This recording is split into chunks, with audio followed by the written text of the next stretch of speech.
할렐루야. 우리 안들 공동체 온라인 주일 예배 오신 여러분들을 예수님의 이름으로 환영합니다. 우리 함께 형제의 모습 속에 보이는 함께 찬양하시면서 우리 서로 축복하며 나아가겠습니다. 가정에서 함께 축복하겠습니다.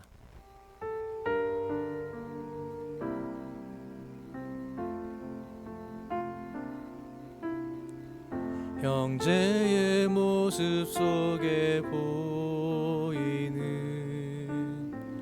하나님 형상 아름다워라.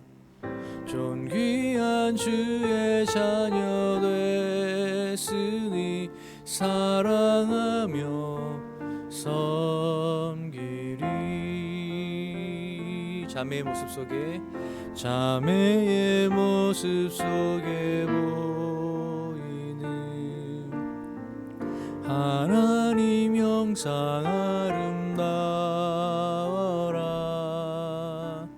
존귀한 주의 자녀 됐으니 사랑하며 섬기리. 아멘. 예배에 오신 여러분들을 예수님의 이름으로 환영합니다. 주보를 참고하시고 우리 광고 말씀드리겠습니다. 혹시 주보를 못 받으신 분들은 교회 홈페이지에 들어오시면 확인하실 수 있겠습니다.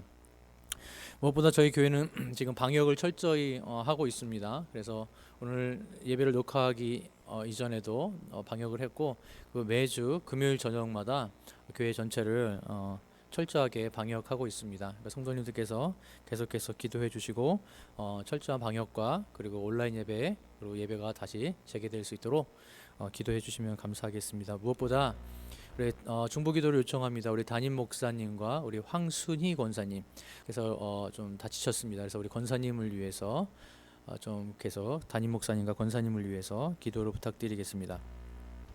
현장 예배와 온라인 예배에 대해서 안내 말씀드리겠습니다. 현장 예배는 12월 6일까지 잠정 중단하겠습니다. 그리고 온라인 예배는 1부 9시, 2부 11시로 12월 6일 예배까지 드리겠습니다. 그리고 매일 예배도 12월 6일 주일까지 매일 예배도 잠정 중단하겠습니다. 계속해서 가정에서 온라인으로 또 홈페이지를 통해서 예배에 함께 해주시면 감사하겠습니다. 예수님을 경험하는 성경통독학교도 잠깐 12월 6일까지 잠정 중단하겠습니다. 그 이후에 다시 광고 말씀 드리겠습니다. 교육부 온라인 예배는 계속해서 진행 중에 있습니다. 유치부, 유초등부, 그리고 또 유스 예배 계속 진행 중입니다. 기도로 함께 해주시면 감사하겠습니다. 2020년 추수감사절 이웃사랑 프로젝트도 진행 중에 있습니다. 여러분들이 내주신 헌금을 가지고 이웃사랑을 실천하기 위해 준비하고 있습니다. 계속해서 기도로 함께 해주시면 감사하겠습니다. 온라인 목자 컨퍼런스가 12월 17일부터 18일까지 저녁 7시부터 저녁 9시 우리 오레곤 온누리 선결교회입니다. 온누리 선결교회 우리 담임 목사님이신 강지현 목사님을 모시고 온라인 목자 컨퍼런스를 진행하도록 하겠습니다. 더 구체적인 광고는 주보를 참고해 주시면 감사하겠습니다. 오늘은 대림절 첫 번째 주일입니다. 우리 다 같이 여호와의 유월절 함께 찬송하시면서 하나님 보좌 앞으로 담대히 나아가시겠습니다.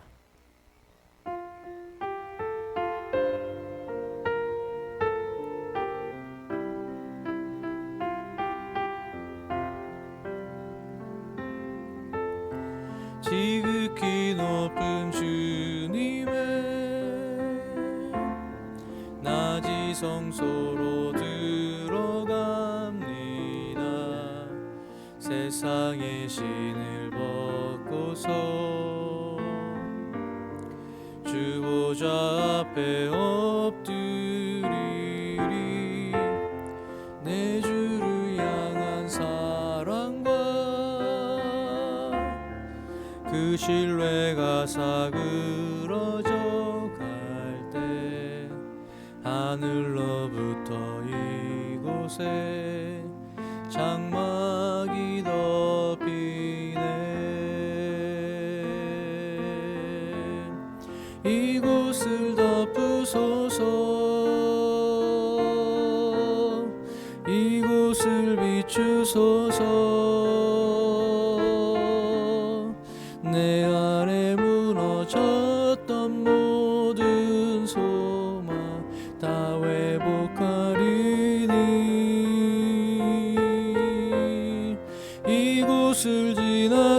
만지소서 이곳을 만지소서 내 안에 죽어가는 모든 예배 다 살아나리라 높은 주님의 낮이 성소로 들어갑니다 세상의 신을 벗고서 주 보좌 앞에 엎드리리 내 주를 향한 사랑과 그 신뢰가 사그러져 갈 때 하늘로부터 이곳에 장막이 덮이네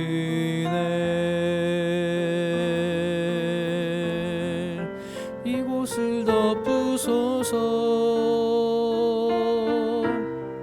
이곳을 비추소서 내 안에 무너졌던 모든 소망 다 회복하리니 이곳을 지나소서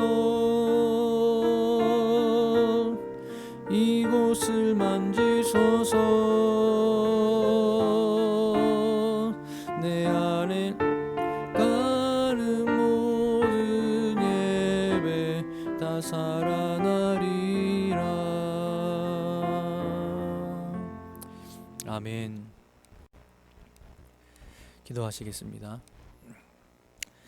오라 우리가 굽혀 경배하며 우리를 지으신 여호와 앞에 무릎을 꿇자 그는 우리의 하나님이시요 우리는 그의 기르시는 백성이며 그 손이 돌보시는 양이기 때문이라 너희가 오늘 그 음성을 듣거든 너희 마음을 완악하게 하지 말지어다 아멘 만물을 창조하시고 인류의 역사를 주관하시는 하나님 아버지 교회의 새로운 절기가 시작되는 대림절 첫 번째 주일에 저희들이 새로운 마음을 가지고 온라인으로 모여 하나님의 임재 앞으로 나아왔습니다.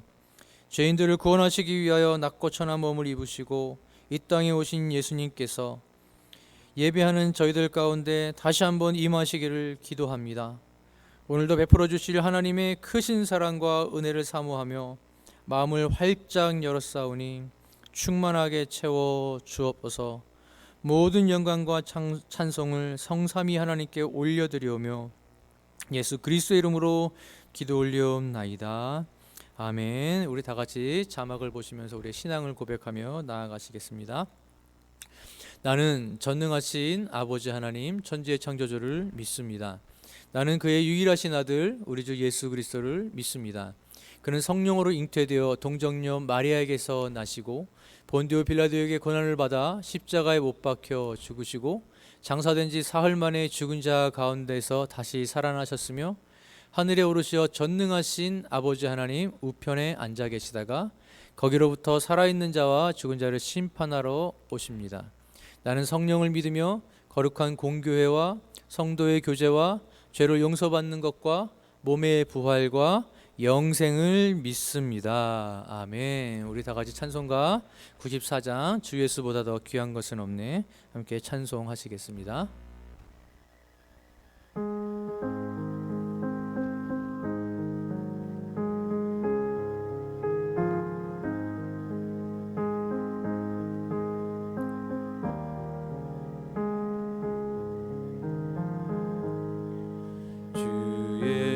예수보다 더 귀한 것은 없네 이 세상 부귀와 바꿀 수 없네 영 죽은 내 대신 돌아가신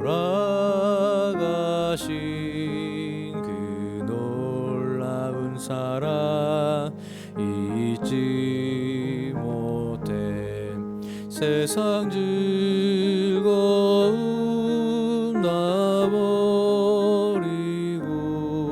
세상 자랑 나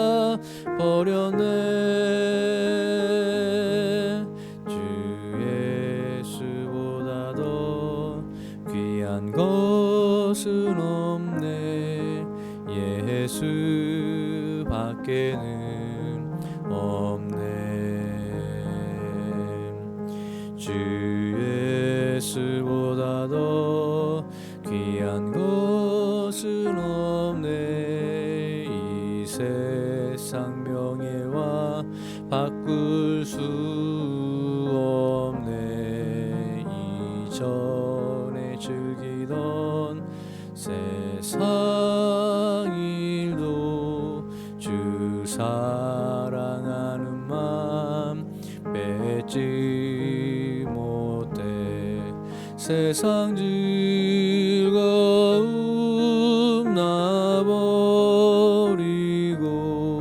세상 자랑 놔버렸네. 주 예수보다 더 귀한 것은 없네. 예수 밖에는 없네. 주 예수보다 더 귀한 것은 없네. 이 세상 행복과 바꿀 수 없네.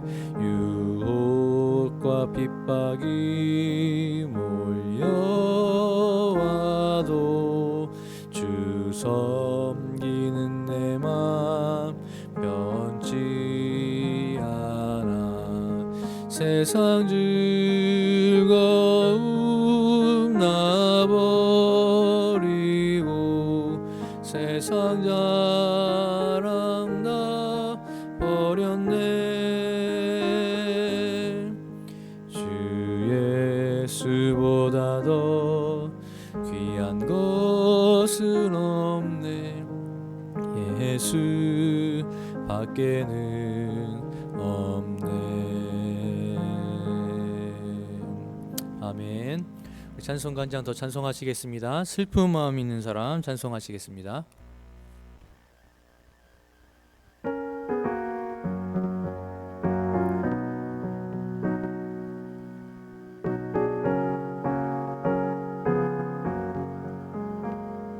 슬픈 마음 있는 사람 예수 이름 믿으면 영원토록 변함없는 기쁜 마음 얻으리.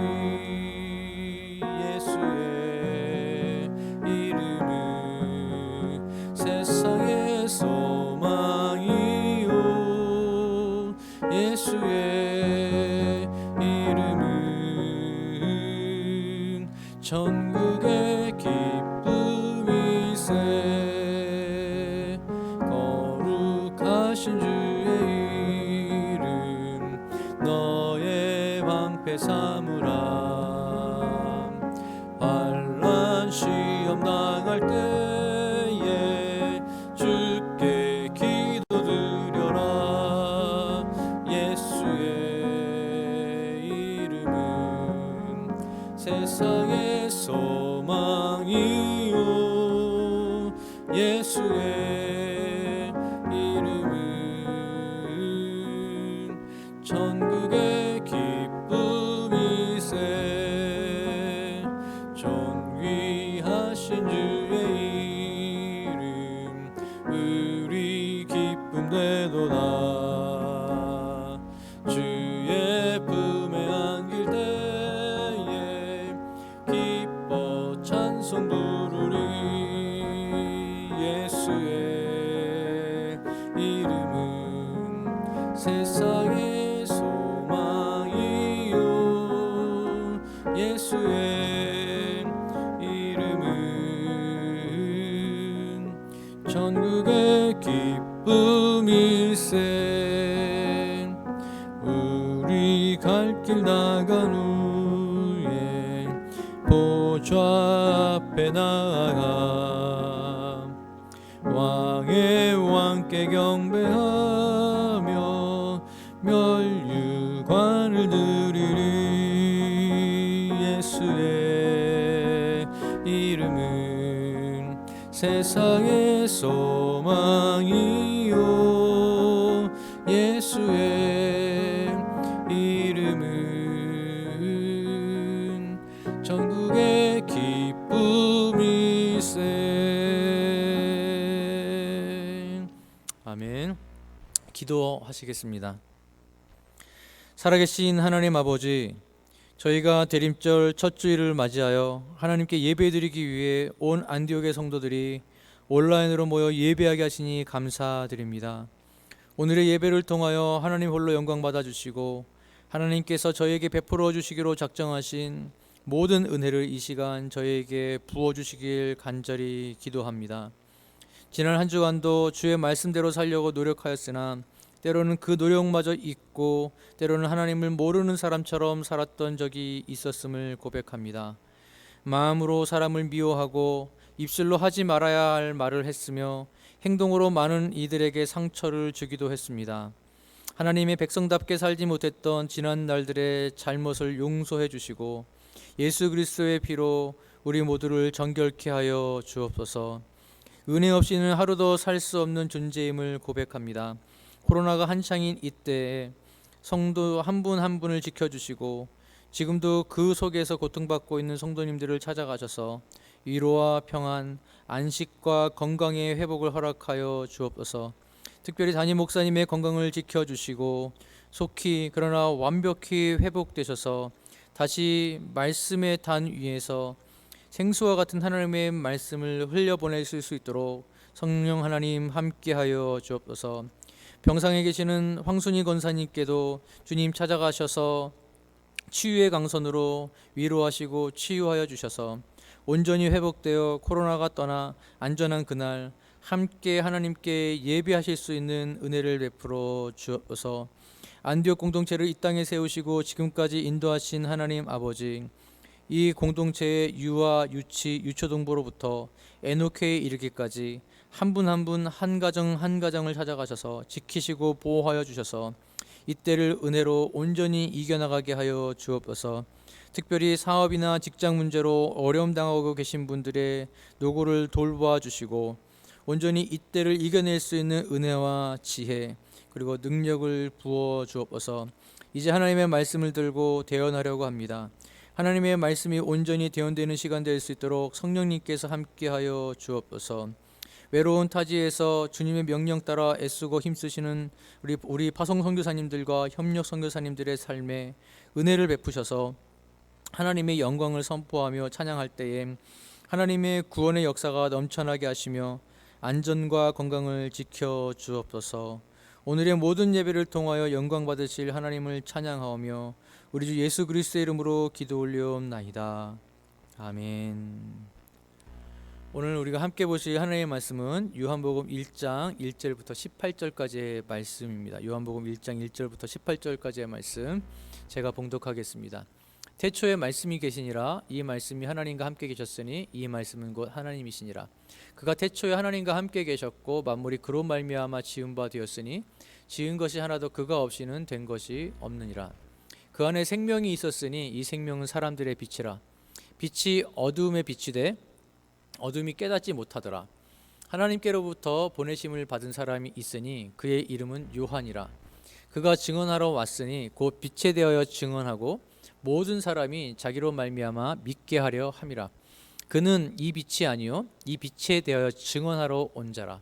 참 빛 곧 세상에 와서 각 사람에게 비추는 빛이 있었나니 그가 세상에 계셨으며 세상은 그로 말미암아 지은 바 되었을 때 세상이 그를 알지 못하였고 자기 땅에 오매 자기 백성이 영접하지 아니하였으나 영접하는 자 곧 그 이름을 믿는 자들에게는 하나님의 자녀가 되는 권세를 주셨으니 이는 혈통으로나 육정으로나 사람의 뜻으로 나지 아니하고 오직 하나님께로부터 난 자들이니라. 말씀이 육신이 되어 우리 가운데 거하심에 우리가 그의 영광을 보니 아버지의 독생자의 영광이요 은혜와 진리가 충만하더라. 요한이 그에 대하여 증언하여 외쳐 이르되 내가 전에 말하기를 내 뒤에 오시는 이가 나보다 앞선 것은 나보다 먼저 계심이라 한 것이 이 사람을 가리킴이라 하니라. 우리가 다 그의 충만한 데서 받으니 은혜 위에 은혜로라.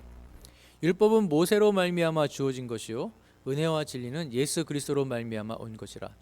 본래 하나님을 본 사람이 없을 때 아버지 품속에 있는 독생하신 하나님이 나타내셨느니라. 하나님의 말씀입니다. 아멘. 오늘 하나님의 말씀의 제목은 그리스도를 본바다입니다. 그리스도를 본바다. 오늘부터 이제 성탄절까지 저희는 이제 대림절이라고 이렇게 이야기합니다. 사실 그 교회 달력은 세상의 달력과 다릅니다. 이 교회력은 바로 그 예수님의 탄생부터 시작합니다. 그래서 탄생부터 시작해서 예수님의 사역, 순환, 죽으심, 부활, 그리고 다시 오심을 계속적으로 달력에 교회력에 나타냄으로써 구원을 나타내는 이 교회 달력 순서, 그래서 교회력이라고 합니다. 그래서 세상의 시작은 1월 1일이지만 교회력은 바로 이 대림절인 바로 오늘이 바로 첫 시작이 되는 것입니다. 대림절을 시작하는 첫 주일, 오늘 저 여러분 오늘 본문 말씀을 통해서 예수 그리스도를 더 깊이 묵상했으면 좋겠습니다. 그리고 예수 그리스도를 닮아가기를 결단하는 시간이 되기를 간절히 소망합니다. 오늘 본문인 요한복음의 주제는 예수님은 하나님이다. 예수님은 하나님이다가 요한복음의 주제입니다. 요한은 예수님이 하나님이심을 증명하기 위해서 바로 2장부터 하나의 기적을 보여줍니다. 물이 변하여 포도주가 되는 기적입니다. 물 H2O 원소계로 완전히 바꾸는 기적, 누구만 행할 수 있습니까? 하나님만 하실 수 있다. 그러므로 예수는 누구다? 하나님이다라는 것을 증명하고 있다라는 것입니다. 그러면서 사도 요한은 이 요한복음에서 물론 다른 복음서에서도 다루고 있지만 이 하나님의 아들이라는 단어를 자주 씁니다. 예수님이 하나님이다라는 것을 설명하기 위해 하나님의 아들이라는 단어를 많이 쓴다라는 겁니다. 그런데 이 하나님의 아들이라는 이 표현은 요한복음의 독자였던 유대인이나 또는 이방인 그리스도인들에게도 약간 헷갈리는 표현이었습니다. 왜 그랬냐면 이 하나님의 아들이라는 단어를 이해하는데 약간의 좀 차이가 있었습니다. 유대인들은 하나님의 아들하면 하나님과 동등하게 생각했지만 또 한편으로는 하나님의 아들하면 그들이 기다리던 메시아라고 생각했습니다. 메시아, 어떤 메시아를 기다렸습니까? 유대인들은 이 정치적인 메시아입니다. 그러니까 이 다윗 왕과 같은 그러니까 실제적인 육체의 몸을 가지고 있는 게 메시아 아닙니까? 메시아라는 거죠. 그래서 그렇게 이해했다라는 것입니다. 그러니까 유대인들이 믿었던 하나님은 어떤 하나님입니까? 보이지 않는 하나님이죠. 근데 하나님의 아들은 보이는 메시아였다는 겁니다. 보이는 메시아. 그러니까 하나님보다 조금 떨어진 그런 존재로 유대인들은 생각했다라는 거죠. 이방인들은 이 하나님의 아들, 즉 신의 아들들 아닙니까? 그럼 이제 딱 떠오르는 게 뭡니까? 그리스 신화죠. 즉 제우스의 아들들이나 또는 이 아데미, 에베소의 그 우상 아니었습니까? 여신. 이 아데미는 또 제우스의 딸이었죠. 이처럼 신의 아들들 하면은 신보다, 그러니까 하나님보다 좀 못한 존재 이렇게 생각했다는 겁니다. 근데 요한은 하나님의 아들이라는 용어를 가지고 바로 예수님을 이제 설명합니다. 예수님은 하나님이다라는 것을 설명합니다. 그래서 이 유대인 그리스도인들도 마찬가지고요. 이방인 그리스도인들도 마찬가지. 유대인이든 이방인이든 이런 기본적인 사고의 틀이 있죠. 가지고 있던 이들이 오해하지 않기 위해, 그러니까 하나님의 아들이라는 단어를 오해하지 않게 하기 위해서 요한은 요한복음 1장 1절부터 18절까지 하나님의 아들이 어떤 분인지, 그러니까 유대인들이 알고 있는 하나님의 아들이라는 생각과 이방인들이 알고 있었던 하나님의 아들이라는 생각이 어떻게 다른지를 서론적으로 설명하고 있습니다.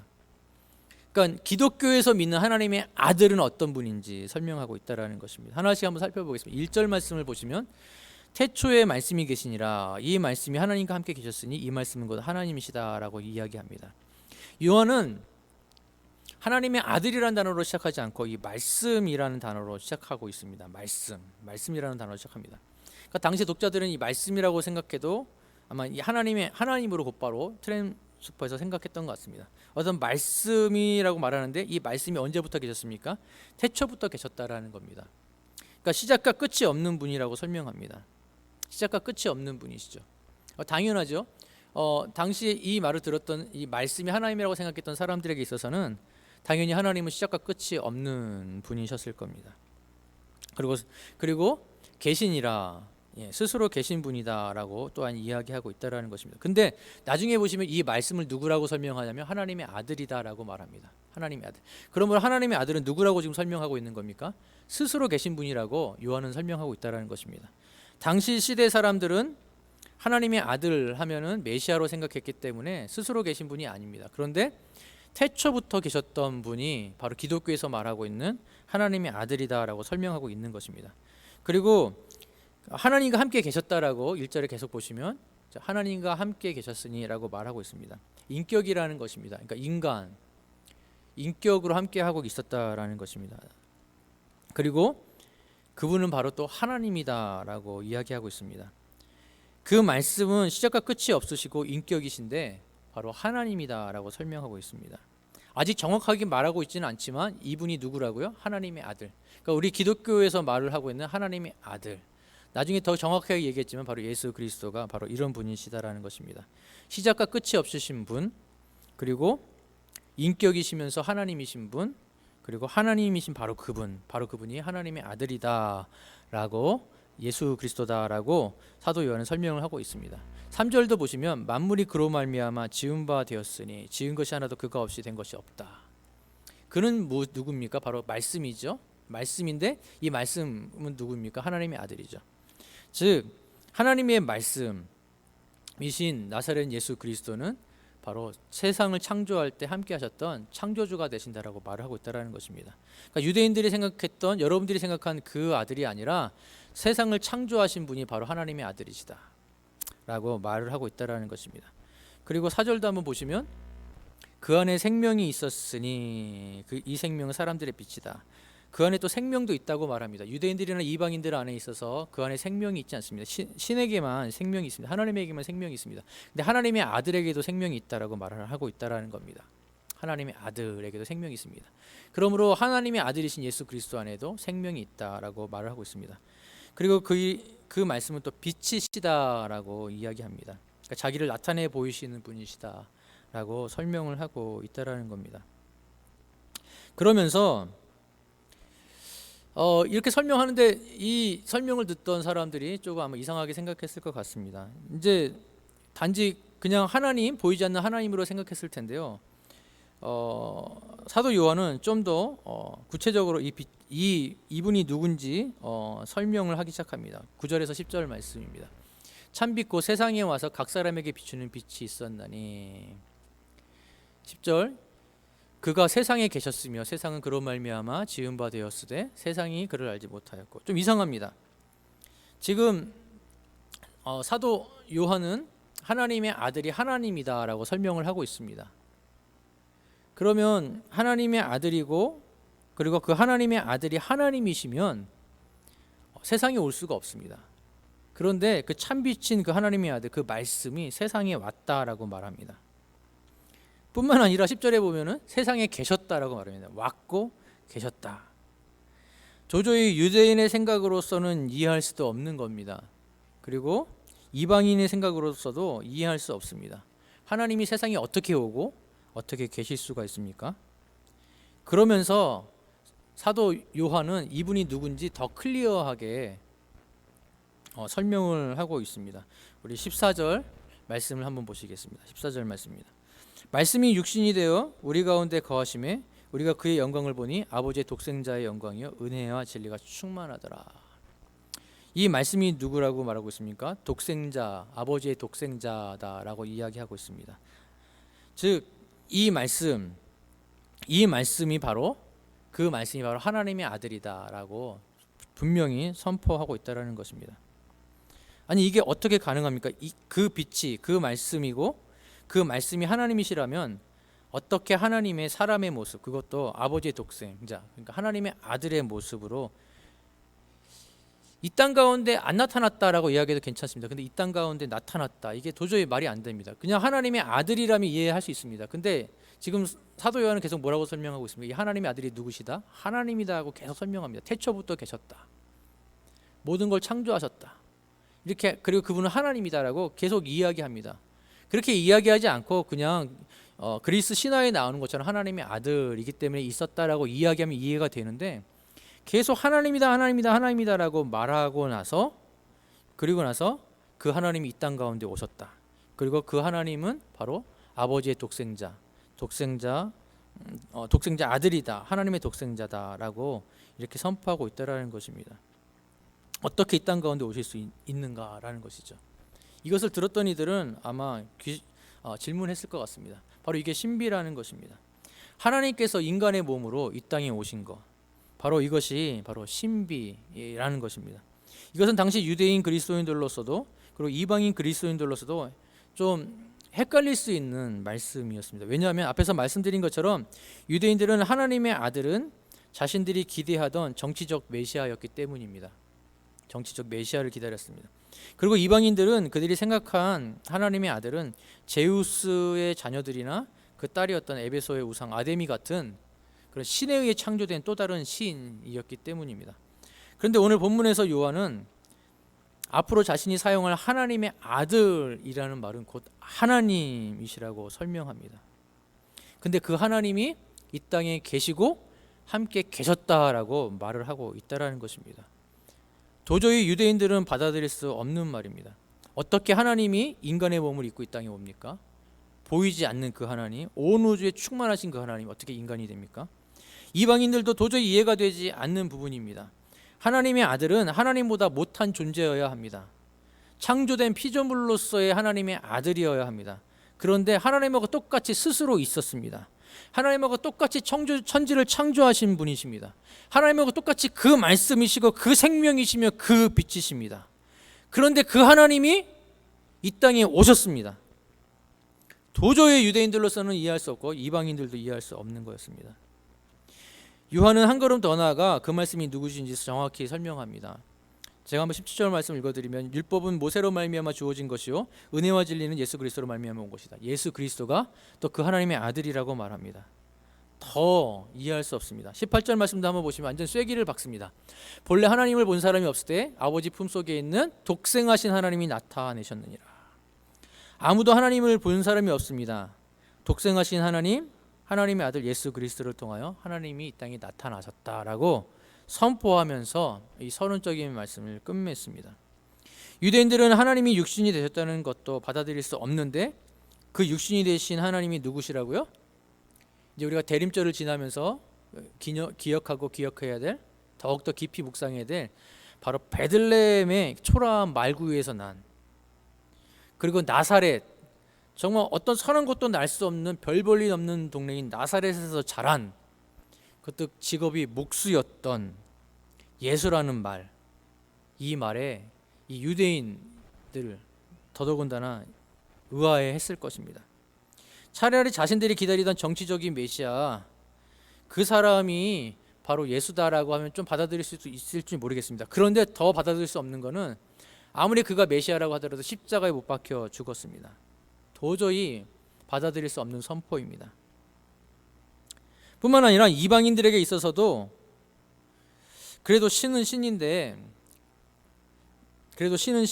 수십 년 전에 예루살렘에서 십자가에 못 박혀 죽은 그 사람이 그 말씀, 그 하나님이라고 하니 그들이 상식적으로 알았던 하나님의 아들들과 달라도 너무 달랐습니다. 차라리 신의 아들들 중 하나라고 하면 더 이해가 됐을 것입니다. 그런데 신의 아들이 아니라, 그리고 유대인들이 기다리던 바로 그 메시아, 정치적인 메시아가 아니라 하나님이다라고 선포한 것입니다. 하나님이다. 그리고 이 하나님으로서 하나님의 아들을 이제 요한복음에서 계속 설명하겠다라고 사도 요한이 선포하고 있다라는 것입니다. 그래서 요한은 요한복음 1장 1절부터 오늘 본문 18절까지 바로 하나님의 아들이 누구신지를 이제 유대인 그리스도인들과 이방인 그리스도인들이 헷갈리지 않게 하기 위해서, 제가 지금 다루고 있는 하나님의 아들은 바로 하나님이십니다 라고 설명하고 있다라는 것입니다. 그러므로 우리가 대림절을 시작하면서, 그리고 우리가 예수 그리스도를 묵상하면서 이렇게 하나님의 아들로 이 땅에 오신 예수 그리스도를 생각하면서 저와 여러분들이 우리의 삶에 적용해야 될 것 한 두 가지가 있습니다. 두 가지 말씀 나누고 마치도록 하겠습니다. 첫 번째는 저 여러분들이 좀 기억해야 될 단어는 바로 이 낮아지심이라는 단어입니다. 14절 말씀을 다시 한번 보겠습니다. 말씀이 육신이 되어 우리 가운데 거하심에 우리가 그의 영광을 보니 아버지의 독생자의 영광이요 은혜와 진리가 충만하더라. 말씀이 육신이 되어. 이 말씀이 누구시라고요? 하나님의 아들 예수 그리스도라고 그랬습니다. 이 말씀이 태초부터 계셨고 인격이셨고 신이셨고 천지를 창조하셨고 그리고 생명이셨고 빛이셨습니다. 하나님이셨습니다. 그런데 이 말씀, 이 하나님이신 예수 그리스도, 하나님의 아들이신 예수 그리스도, 이분께서 뭐가 되셨다 그럽니까? 육신이 되셨다라고 말합니다. 하나님, 태초부터 계셨고 인격이시고 하나님이시며 천지를 창조하시고 생명이시며 빛이신 그 하나님이 육신이 되셨다라고 말합니다. 육신이 되셨다. 그러니까 저와 여러분이 믿는 예수 그리스도, 말씀이 육신이 되신 분입니다. 바울은 하나님이 인간의 몸을 입으신 이 사건, 저희는 뭐 성육신이라 그러죠. 하나님이 인간의 몸을 입으신 이 사건을 다음과 같이 설명하고 있습니다. 빌립보서 2장 6절에서 8절 말씀입니다. 제가 읽어보겠습니다. 그는 근본 하나님의 본체시나 하나님과 동등됨을 취할 것으로 여기지 아니하시고 오히려 자기를 비워 종의 형체를 가지사 사람들과 같이 되셨고 사람의 모양으로 나타나사 자기를 낮추시고 죽기까지 복종하셨으니 곧 십자가에 죽으심이라. 자기를 비워라고 설명합니다. 그리고 자기를 낮추셨다라고 말합니다. 그 말씀이신, 즉 하나님이신, 하나님의 아들이신, 즉 하나님이신 예수님께서 이 땅에 육신을 입고 오신 것을 바울은 자기를 비운 행동이다라고 설명하고 있다라는 것입니다. 그리고 자기를 낮추신 행동이다라고 설명하고 있다라는 것입니다. 예수님께서 이 땅에, 하나님이신 예수님께서 이 땅에 인간의 몸으로 입고 오신 것이 뭐라고요? 자기를 낮추시고 낮추심이라는 것입니다. 대림절을 지나고 있는 저와 여러분들이 예수 그리스도를 묵상할 때 첫 번째 기억해야 할 것은 바로 이 낮아지심이라는 것입니다. 낮아지심. 하나님이십니다. 태초에 말씀이 계시니라. 시작도 없고 끝이 없으신 하나님이십니다. 그분이 자기를 낮추셨습니다. 낮아지심, 이 단어를 기억해야 한다는 겁니다. 그러므로 사도 바울은 빌립보서 2장 11절에서 이 낮아지심만으로도 예수님은 영광 받으시기에 충분하다라고 말합니다. 11절 말씀 제가 읽어보겠습니다. 빌립보서 2장 11절. 모든 입으로 예수를 주라 시인하여 하나님 아버지께 영광을 돌리게 하셨느니라. 그 앞에 무릎 꿇고 영광을, 예수를 주라 시인하고 하나님께 영광을 올려드리는 찬양 받으시기 합당하다는 겁니다. 저와 여러분에게 어떠한 일을 해주지 않으셨다 하더라도 예수님의 성육신, 낮아지심, 그것만으로도 그분은 영광받기에 합당하다라는 것입니다. 영광받기에 합당하다라는 것입니다. 하나님이신 예수 그리스도께서 인간의 몸을 입고 이 땅에 낮아지심의 본을 보여주셨습니다. 우리가 예수님의 이 초림을 기념하고 다시 오시는 것을 기대할 때에 이 베들레헴 말구유가 중요한 것이 아닙니다. 하나님께서 이 땅에 오셨다, 낮아지셨다라는 게 중요하다라는 것입니다. 태초부터 계셨고 인격이시며 하나님이시고 생명이시고 빛이신 이 땅의 주인이시고 왕이시며 온 우주의 만왕의 왕 되신 그분이 낮아지시고 천하 인간의 몸으로 이 땅에 오셨다라는 사실이 중요하고 그것이 기적이고 그것이 은혜라는 것입니다. 낮아지신 그것, 이것이 중요하다라는 것입니다. 대림절을 지나며 이 예수 그리스도를 주님으로 영접한 저와 여러분, 예수 그리스도의 제자이며 예수님을 왕으로 영접한, 그래서 그분의 종인 저와 여러분들이 이 대림절을 지나면서 그러므로 어떻게 지내야겠습니까? 낮아지심, 이거 묵상해야 합니다. 계속해서 낮아지심에 대해서 생각하셔야 합니다. 예수님께서 낮아지신 그것을 생각하고 순간순간 기억해야 한다는 것입니다.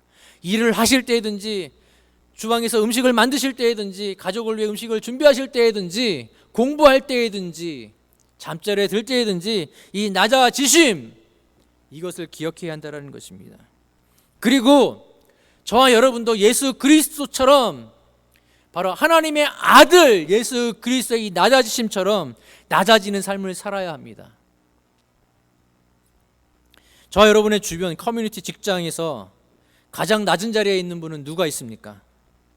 가장 낮은 자리에 일을 하고 있는 분은 어느 분이 계십니까? 그분들을 여러분들 섬기는 낮아지심을 보여주셔야 합니다. 여러분의 사업체에 오시는 분들 중에 낮아 보이는 손님들은 없습니까? 여러분은 더 낮은 자세로 그분들을 섬겨야 합니다. 사람을 외모로 판단하지 마십시오. 우리 예수님도 사람을 외모로 판단하지 않았습니다. 예수님께서 저와 여러분을 대해주듯이 여러분이 봤을 때 낮아 보이고 낮은 일 하시는 그분 예수님을 대해야 합니다. 왜 그렇습니까? 하나님의 아들 하나님이신 예수께서 낮아지셨습니다. 그러므로 저와 여러분도 낮아지는 삶을 살아야 한다는 것입니다. 이것이 당연하다는 것입니다. 그러므로 대림절을 지나면서 예수님의 낮아지심을 묵상하십시오. 낮아지심을 생각하십시오. 그리고 여러분 주변에 있는, 여러분 사업체에 있는 낮은 자를 찾아가 겸손한 마음으로 대접하십시오. 전보다 더 친절하게 대해 주십시오. 아니, 우리 주 예수님을 대하듯이 대해 주십시오. 따뜻한 말 한마디라도 건네 주십시오. 따뜻한 음료라도 하나 전해 주십시오. 따뜻한 밥 한 끼라도 대접해 주십시오. 이와 같은 낮아짐을 반복적으로 생각하고 삶으로 살아냄으로써 삶 속에서 하나님의 영광을 드러내시고 예수 그리스도의 다시 오심을 준비하시는, 하나님께만 모든 영광을 올려드리는 저와 여러분의 삶이 되기를 간절히 축복합니다. 두 번째로 기억해야 할 것은 순종이라는 단어입니다. 순종입니다. 바울은 하나님의 나타나심을, 하나님의 아들의 나타남을 빌립보서 2장 8절에서 이렇게 설명해 주고 있습니다. 제가 읽어보겠습니다. 사람의 모양으로 나타나서 자기를 낮추시고 죽기까지 복종하셨으니 곧 십자가의 죽으심이라 라고 말합니다. 십자가의 죽으심이라. 예수님 죽기까지 복종하셨습니다. 대림절을 지나면서 예수님의 복종, 순종을 기억해야 합니다. 근데 당시 사람들이 오해한 부분이 있었습니다. 오늘날도 오해하는데요, 이 2장 7절의 이 단어입니다. 오히려 자기를 비워, 이 비워라는 단어에서 오해를 합니다. 뭐냐면 예수님께서 이 땅에 오시기 위해서 자기를 비웠다는 겁니다. 즉 신적인 권위에 있어서 몇 가지를 빼놓고 오셨다는 겁니다. 좀 그러니까 제1위이신 하나님보다 좀 부족하다라는 겁니다. 부족하다라는 겁니다. 그래서 부족해서 예수님이 전지전능하지 않기 때문에 이렇게 말하지 않습니까? 내가 언제 올지 아무도 모른다. 하나님만 아신다. 그죠? 그러니까 사람들이 뭐라 그러니까, 아, 비워. 전지하지 않으시구나. 제1위 하나님은 전지하신데 제2위 하나님, 성자 예수님, 하나님의 아들, 그 예수는 태초부터 있었다고 그러는데 전지는 하지 않구나. 다 모르는구나. 겟세마네에서 땀이 휘방울이 되도록 기도합니다. 땀이 피가 되도록 정말 그렇게 열심히 기도합니다. 그래서 이 잔을 내게서 옮겨주어서, 아, 이거는 못하는구나, 뭔가 부족하구나 라고 생각합니다. 그래서 그때도 그랬고 지금도 그랬고 이 자기를 비워라고 한 게 뭔가 부족한 예수라고 생각한다라는 겁니다. 그렇지 않다라는 겁니다. 여러분, 제가 대림절을 지나면서 뭘 두 번째로 기억하자고 그랬죠? 순종입니다. 순종. 예수님께서 이 땅에 오실 때에, 낮아지실 때에 자기를 비워라는 말의 의미가 하나님으로서 가지고 있는 전지전능하신 하나님으로서의 그런 모든 속성을 중에서 한두 가지를 내려놓고 오셨다, 이게 아닙니다. 그게 아니라 완벽한 하나님이십니다. 예수님은 완벽한 하나님이십니다. 그런데 결정하셨다는 겁니다. 뭘 결정한 겁니까? 이리 하나님의 말씀에 순종하기로 결정한 겁니다. 여러분, 똑같은 하나님이십니다. 그런데 그 하나님의 권위에 순종하기로 결정하신 것입니다. 모르는 게 아닙니다. 아시지만 결정하신 것입니다. 십자가를 안 질 수 없는 게 아니라 그분의 말씀과 그분의 능력에 순종하기로 결정했다라는 것입니다.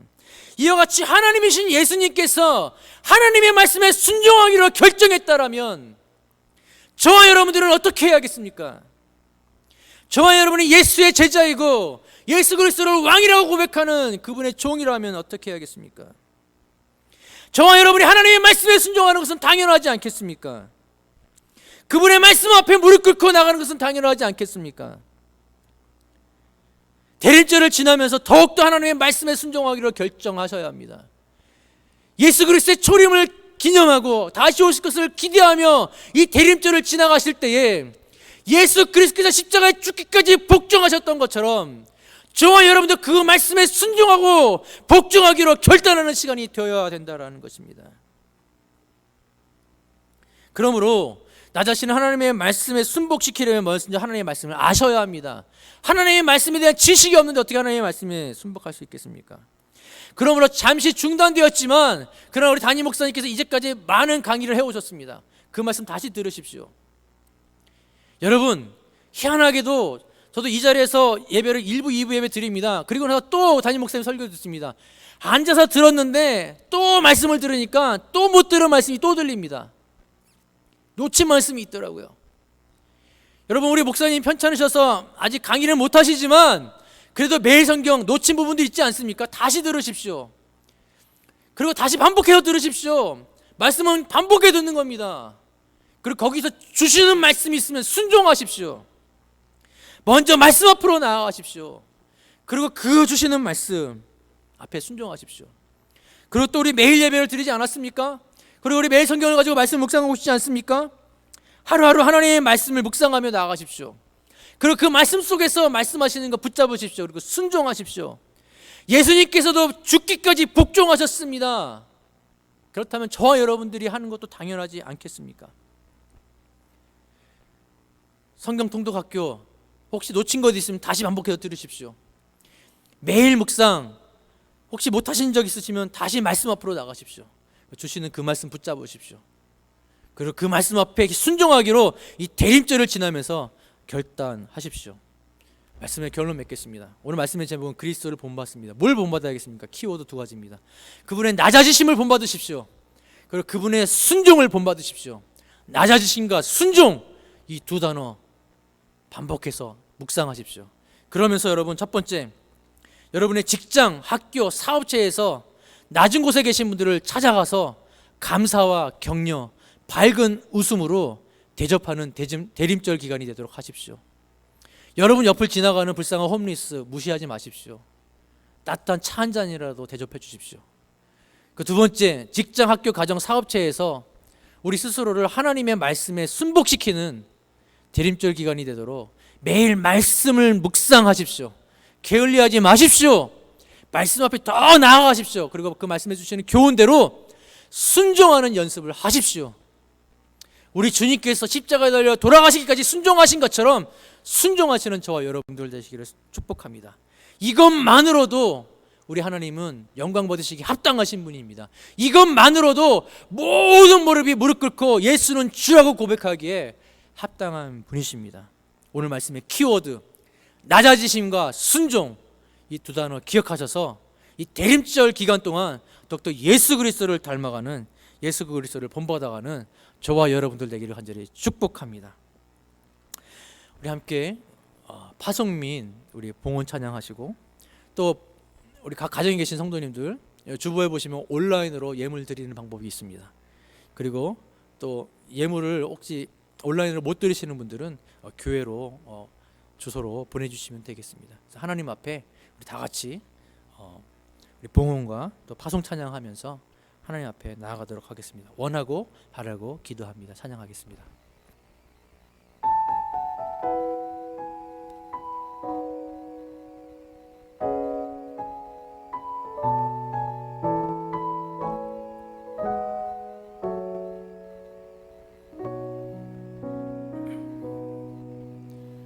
이 세상을 살아가는 동안에 나의 힘을 의지할 수 없으니 기도하고 낙심하지 말 것은 주께서 참 소망이 되심이라. 하나님의 꿈이 나의 비전이 되고 예수님의 성품이 나의 인격이 되고 성령님의 권능이 나의 능력이 되길 원하고 바라고 기도합니다. 주의 길을 걸어가는 동안에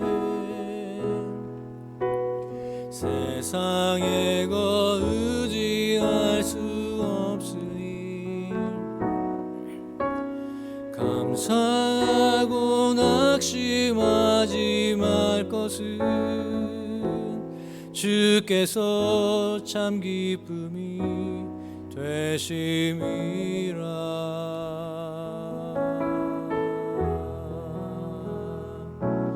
하나님의 꿈이 나의 비전이 되고 예수님의 성품이 나의 인격이 되고 성령님의 권능이 나의 능력이 되길 원하고 바라고 기도합니다. 하나님의 꿈이 나의 비전이 되고 예수님의 성품이 나의 인격이 되고 성령님의 권능이 나의 능력이 되길 원하고 바라고 기도합니다. 하나님의 꿈이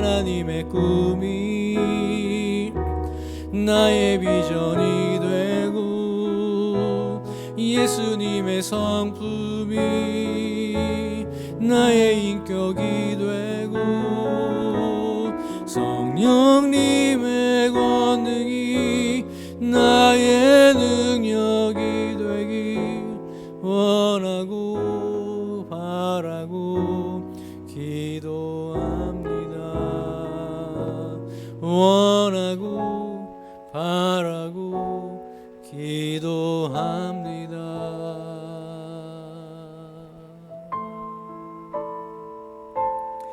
이 시간 우리 함께 결단의 기도로 함께 나아가실 때에 하나님, 우리가 더욱더 낮아지는 삶이 되게 하여 주시옵소서. 더욱더 예수 그리스도를 닮아 순종하는 삶이 되게 하여 주시옵소서. 특별히 우리 담임 목사님과 우리 황순희 권사님, 그리고 우리가 알게 모르게 우리 성도님들, 고통 가운데 계시는 성도님들 계실 줄로 믿습니다. 주님 찾아가셔서 낫게 하여 주시고 치유하여 주시고 회복시켜 주시옵소서. 또 사업체로 인하여서, 또 직장으로 인하여서, 또 개인적인 일로 인하여서 고통 가운데 계신 분들 찾아가셔서 위로하시고 세임 공급하여 주시옵소서. 우리 그리스도를 본받는 삶과 우리 담임 목사님을 비롯하여서 하나님의 치유하심과 회복이 필요하신 성도님들을 위해 중보하며 기도하며 나가시고, 제가 봉헌 기도하고 축도로 예배를 마치겠습니다. 기도하겠습니다. 살아계신 하나님 아버지, 우리가 예수 그리스도를 본받는 삶에 대해서 오늘 하나님의 말씀을 들었습니다. 하나님, 대림절 기간을 지나면서 예수 그리스도를 나의 주 나의 하나님으로 고백하는 하나님의 백성답게, 예수 그리스도의 제자답게 더욱더 낮아지는 삶 살기를 소망합니다. 직장과 학교, 사업체에서 낮은 곳에 계신 분들을 찾아가 감사와 격려, 밝은 웃음으로 대접하는 대림절 기간이 되게 하여 주시옵소서. 직장과 학교, 가정, 사업체에서 우리 스스로를 하나님의 말씀에 순복시키는 대림절 기간이 될 수 있도록 역사하여 주시옵소서. 말씀 묵상을 게을리하지 아니하며 그 말씀에서 주신 교훈대로 순종하고 순복하는 대림절 기간이 되게 하여 주시옵소서. 무엇보다 우리 담임 목사님 찾아가셔서 치유하시고 회복케 하여 주시옵소서. 황순희 권사님 찾아가셔서 치유와 회복의 역사가 있게 하여 주시옵소서. 각 목장에서 아버지의 코로나로 인해서 어려운 가운데 있는 성도님들의 소식을 듣습니다. 직장일로 어려움이 있는 성도님들의 소식을 듣습니다. 주님 찾아가셔서 위로하여 주시고 회복하여 주시고 치유의 역사가 있게 하여 주시옵소서. 주님의 은혜를 경험하는 시간 되게 도와주시옵소서. 이 시간에 주의 역사를 경험하는 시간 되게 하여 주시옵소서. 주의 은혜를 맛보아하는 시간 되게 하여 주시옵소서. 각 가정마다 찾아가셔서 하나님의 은혜를 맛보아 알게 하여 주시고, 대림절 기간 동안 오직 예수 그리스도 그분을 묵상하며 나갈 때에 더욱더 다시 오실 예수 그리스도를 기대하며 나가는 시간 되게 하여 주시옵소서. 주의 이름을 찬양하며 경배합니다. 살아계신 하나님 아버지, 감사와 영광과 찬양을 올려드립니다. 저희가 대림절 기간을 맞이하여서 그리스도를 본받아라는 제목으로 하나님의 말씀을 들었습니다. 낮아지신 예수 그리스도를 본받아 우리가 낮아지는 삶을 살 수 있게 인도하여 주시고, 순종하신 예수 하나님의 아들 하나님 예수 그리스도를 본받아 순종하는 삶을 살 수 있도록 인도하여 주시옵소서. 특별히 지금 이 시간 담임 목사님과 황순희 권사님, 그리고 또한 코로나 및 각종 질병으로 인하여서 또한 직장과 사업체로 인하여서 고통 가운데 계신 분들 찾아가시어서 치유와 회복이 필요하신 분들에겐 치유와 회복의 역사를 허락하여 주시고, 또한 새 힘과 새 능력 필요하신 분들에게는 새 힘과 새 능력 공급받는 시간 되게 하여 주시어서 온전한 치유와 회복으로 말미암아 하나님께 온전히 영광 올려드리는 우리 안디옥 공동체 모두가 될 수 있도록 인도하여 주시옵소서. 이제는 우리 주 예수 그리스도의 은혜와 하나님 아버지의 무한하신 사랑하심과 성령 하나님의 감동 감화 충만케 하시는 역사가 오늘 그리스도를 본받아 겸손하고 순종하는 삶을 살기로 결단하고 다짐하는 모든 성도들 머리 위에 이제로부터 영원토록 함께 하시기를 간절히 축원하옵나이다. 아멘.